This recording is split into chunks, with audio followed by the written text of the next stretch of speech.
তানভীর যখন গোপনে বাড়িতে আরেক মেয়ের সাথে দেখা করছিল, মিতু সেটা জেনে গেল, কিন্তু সেখানে কিছু বলল না। একা একা বুকের ভেতর কষ্টটা চেপে রাখল। তারপর এলো পিকনিক, আর সেখানেই সব আরও খারাপ হয়ে গেল। হঠাৎ বিপদে পড়ল মিতু, কিন্তু তানভীর তাকে বাঁচাতে এলো না, বরং ছুটে গিয়ে সেই মেয়েকে আগলে ধরল। পাশের বিলবোর্ডটা মিতুর ওপর পড়ে গেল, আর সে একবারও ফিরে তাকালো না। সেই মুহূর্তে মিতু বুঝল, এত বছরে সে কখনোই আসলে পাত্তা দেয়নি। সবটাই ছিল একতরফা, শুধু মিতুর নিজের মনের গল্প।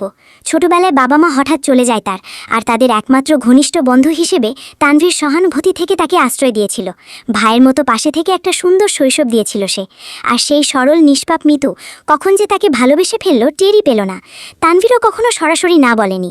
মিতু ভেবেছিল বয়সটা কম বলেই হয়তো সে সাড়া দিচ্ছে না, তাই 18 বছর পূর্ণ হতে সাহস করে আবার মনের কথা বলতে গেল। কিন্তু বাড়িতে গিয়ে দেখল অন্য একটা মেয়ে, আর তানভীর পরিচয় করিয়ে দিল তাকে নিজের বাগদত্তা হিসেবে। সেই মুহূর্তে মিতু ভেতর থেকে ভেঙে পড়ল। এই অদ্ভুত সম্পর্কটা ভুলতে সে বিদেশে থাকা এক বন্ধুর সাথে যোগাযোগ করল। মনে মনে ঠিক করে নিল তানভীরের দুনিয়া ছেড়ে চলে যাবে। ঠিক তখনই তানভীর তার ঘরে এলো। মিতু চাইল শেষবারের মতো ভাইয়ের সাথে একসাথে খেতে, কিন্তু সে বলল সন্ধ্যায় কেটিভিতে আসতে। মিতু ভেবেছিল হয়তো সারপ্রাইজ আছে, কিন্তু সেখানে গিয়ে দেখল তাকে ডাকা হয়েছে শুধু সেই মেয়েটার জন্য ব্যাকগ্রাউন্ড হতে। তানভীর ফোন বের করে মিতুকে দিয়ে তার আর সেই মেয়ের ঘনিষ্ঠ ছবি তুলিয়ে নিল। মিতু বুঝল ইচ্ছে করেই বিরক্ত করে ছেড়ে দিতে চাইছে সে, কিন্তু বিশ্বাসটা তখন আগেই শেষ হয়ে গেছে। তারপর সবার সামনে সেই মেয়েকে প্রপোজ করলো তানভীর। এটা দেখে মিতু আর থাকতে পারল না, ছুটে বেরিয়ে গেল। বাড়ি ফিরে বিদায়পত্র রেখে গেল টেবিলে। কোনো দ্বিধা ছাড়াই ফোনটা ছুঁড়ে ফেলে উঠে পড়ল প্লেনে, এই শহর ছেড়ে চলে গেল।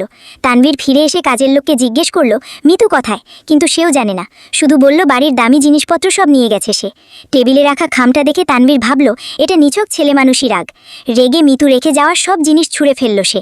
তারপর পাগলের মতো ছুটে গেল তার ঘরে, কিন্তু মিতুর থাকার কোনো চিহ্নই আর নেই সেখানে। তখনই বুঝল নিজের নির্মমতা দিয়ে সে কতটা গভীর ক্ষত দিয়েছে মিতুকে।